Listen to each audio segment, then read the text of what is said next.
లేకపోతే పార్టీలను పిలిచి మాట్లాడితే బాగుండేది.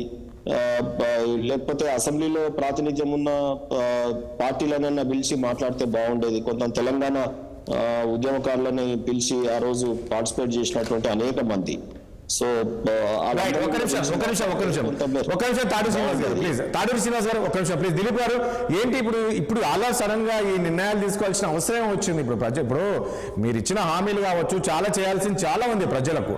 ఇప్పుడు ఈ సింబల్స్ మార్చడం ఇవన్నీ ఎందుకు ఇప్పుడు ఈ అవసరం వచ్చింది అని అంటే యాక్చువల్లీ చెప్పాలంటే సహజంగా ప్రభుత్వం మారిన తర్వాత కొంత చర్చ వస్తుంది. ఇంతకుముందు టీఎస్ అండ్ టీజీ అనేది ఉండేది, తెలంగాణ స్టేట్ అని తెలంగాణ టీజీ అని ఉండేది. అయితే అది అప్పుడు కూడా యూనిలాటరల్ ఆ గవర్నమెంట్ డెసిషన్ తీసుకుంది. మన అందరం కూడా టీజీ అని వెహికల్స్ మీద ఉద్యమకారులు ఆనాదమైన స్టిక్కర్లు కూడా తెచ్చుకున్నాం. యాక్చువల్లీ వాళ్ళు ఒప్పుకోలేదు కదా. అదే పద్ధతిలో ఈవెన్ తెలంగాణ ఐకానిక్ సింబల్ అయినటువంటి తెలంగాణ తల్లి విగ్రహం కూడా డిజైన్ చేసేటప్పుడు రాజలక్షణాలు ఉండడానికి వద్దు, దీంట్లో కిరీటం వద్దు అనేటువంటి చర్చ మాలాంటి వాళ్ళని కూడా సలహా ఇచ్చాం. అప్పుడు టీఆర్ఎస్ లో ఉన్నాం. చాలా మందితో చర్చించిన తర్వాత ఎందుకు వాళ్ళు ఇగ్నోర్ చేసి రాజముద్ర ఉన్నదే తీసుకున్నారు. అంటే ఆ కిరీటం ఉన్నటువంటి సింబల్ నే తీసుకున్నారు. మేమందరం అది పల్లెపడుచులా ఉంటే బాగుంటుంది, రాచరిక ఉద్యానాలు దాన్ని వాళ్ళు యాక్సెప్ట్ చేయాలి. అన్నిటికి మించి బీఆర్ఎస్ పార్టీలో టీఆర్ఎస్ అని ఉండేది, తెలంగాణ రాష్ట్ర సమితి. అసలు తెలంగాణ రాష్ట్ర సమితి అధికారంలో రాగానే ఈ ఫక్తు రాజకీయ పార్టీని ప్రకటించారు. మనందరం ఉద్యమ పార్టీ అని అనుకున్నాం. ఉద్యమ పార్టీకి దానికి ఇచ్చినంత ఇంపార్టెన్స్, మరి అది ఫక్తు రాజకీయ పార్టీ అయితే దాన్ని డైల్యూట్ అయిపోయింది, డైవర్ట్ అయిపోయింది. అప్పుడు కూడా వాళ్ళు యాక్సెప్ట్ చేయరు. వాడు యూనిలాటరల్ డెసిషన్ తీసుకున్నారు, అవసరం లేదు, ఇది ఇప్పటి నుంచి కూడా భక్తు రాజకీయ పార్టీ అని, ఉద్యమ పార్టీ కాదని. ఆ తర్వాత నెక్స్ట్ వచ్చి ఏకంగా దాని అస్తిత్వాన్ని దెబ్బకొడుతూ టీఆర్ఎస్ నుంచి తెలంగాణ ఎత్తేసి బీఆర్ఎస్ అన్నారు. ఇవన్నీ కూడా ఎవరితో సంప్రదించి చేశారు? తాడూరి శ్రీనివాస్ గారు అనేది కరెక్టే. 10 మందితో చర్చించి డిబేట్ చేసి దాంతో చేయడం అనేది ఏదైనా డెమోక్రటిక్ ప్రాసెస్ అనేది ఫాలో కావాల్సి. కానీ ఎన్నడూ కూడా వాళ్ళ పద్ధతిలో ఎప్పుడు డెమోక్రటిక్ అదే చెప్పాలి. ఎన్ని సందర్భాల్లో సీఎం కలిశారు, ఏ విషయాలు ఆయన సలహాలు అడిగాడు, ఎప్పుడు సీఎం ఎవడి మాట్లాడినాడు, క్యాబినెట్ డిసిషన్ అని ఎప్పుడు విన్నాడా, అసలు క్యాబినెట్ లో ఏం సరైన చర్చించారు, లేదా ఆయన రాసిచ్చిందే క్యాబినెట్ ఆమోదం ముద్రపడదా? సో అప్పటికంటే ఇప్పుడు మోర్ డెమోక్రటిక్ ఉన్నారంటున్నాను నేను. అన్నిటి కూడా రకరకాల సూచనలు సలహాలు వస్తున్నాయి ఉద్యమకారుల నుంచి, ఉద్యమ సంఘాల నుంచి, జేఏసీ నుంచి.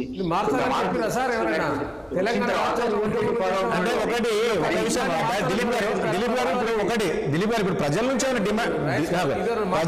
ఏమైనా డిమాండ్ వచ్చిందా ఇవన్నీ మార్చాలని? ఎందుకంటే ఇదే కాంగ్రెస్ పార్టీ. దిలీప్ గారు సహజంగా కూడా అధికారులు ఉన్నటువంటి వాళ్ళు, కొన్ని సంఘాలు ఇంక్లూడింగ్ కోదండరాంతో సహా ఈ చర్చలు వస్తాయి కాబట్టి 10 మంది సలహా తీసుకుని సూచనల తర్వాత ఇది మారిస్తే బాగుండన్నప్పుడు క్రమక్రమంగా ఇది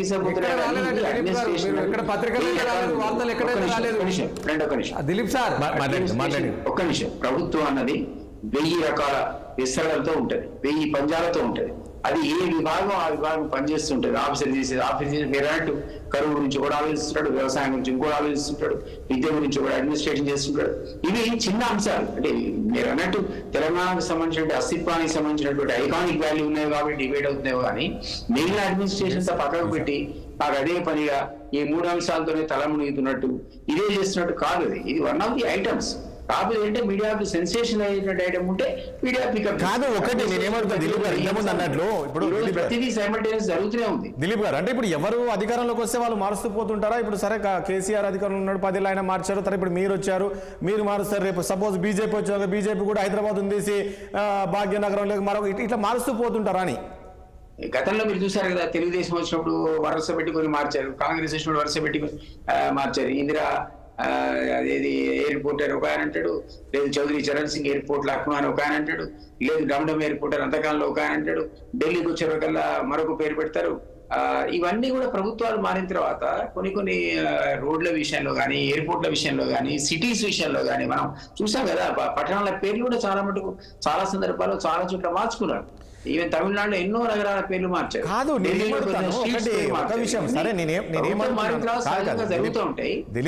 పొలిటికల్ సిగ్నిఫికెన్స్ ఉందని నేనైతే అనుకో. కాదు నేనేమంటాను దిలీప్ గారు, ఇప్పుడు ఏమవసరం, ప్రజలకు ఏం ఉపయోగం ఉంది దీని వల్ల? ఇప్పుడు ఇది మార్చడం వల్ల ప్రజలకు ఏమైనా ఉపయోగం ఉంటుంది? ప్రజలకి ఏముండదు, ప్రజలకి ఏం ఉపయోగం ఉండదు. నేను మీతో ఏకీపిస్తా. మరి ప్రజలకు అడ్మినిస్ట్రేషన్ కానీ లేదా వాళ్ళకి వెల్ఫేర్ కి సంబంధించిన దానికి సంబంధమే లేదు. కానీ ఐకానిక్ గా అందులో ఏమైనా అదనంగా చేర్చాలన్నా లేదు కొంత మార్పులు చేయాలంటే సహజంగా కొన్నిసార్లు ఈ ప్రయత్నం కొందరి సూచనల మేరకు, సలహాల మేరకు జరుగుతుంది. ఇక్కడ కూడా సూచనలు అందశ్రీ జాతీయ గీతం ఉంది. 400 ఏళ్ల చరిత్ర ఉన్న చార్మినార్ అది ఏదో ఒక వర్గానికో ఒక మతానికో ఒక కులానికో సంబంధించింది కాదు కదా. ఆ జాతీయ గీతం కింద దాన్ని గుర్తించడానికి నిరాకరించారు. ఈ రోజు దాన్ని ముందేసుకొని జాతీయ గీతం కింద తెలంగాణ గీతం కింద గుర్తిస్తున్నారు. దిలీప్ గారు ఇక్కడ 10 ఏళ్ల కింద జరగాలి. ఇప్పుడు ఒకటి దిలీప్ గారు, ఇప్పుడు చార్మినార్కు 440 ఏళ్ల చరిత్ర ఉంది, 400 ఏళ్ళు అని చెప్పేసి ఇదే కాంగ్రెస్ పార్టీ గతంలో సెలబ్రేషన్స్ చేశారు. సో ఆ రకంగా కాంగ్రెస్ పార్టీ సెలబ్రేషన్ చేసిన కాంగ్రెస్ పార్టీ ఆ రోజు ఆ రకంగా చేసింది, ఈ రోజు ఎందుకు వద్దనుకుంటుంది చార్మినార్? పార్టీ కాదు, నేను డెసిషన్ మేకింగ్ లో పార్ట్ కాదు. నేను మీతో ఏకీభవించా కూడా ఇట్లాంటివి సాధ్యమైనంత వరకు దూరం ఉంటేనే మంచిదని పర్సనల్ అభిప్రాయం. కాంట్రవర్షియల్ సబ్జెక్ట్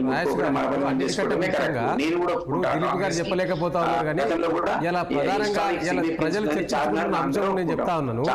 రేవంత్ రెడ్డి గారికి కేసీఆర్ గారి యొక్క ఆనవాళ్లు చెరిపేయాలని ఒక ఆలోచన.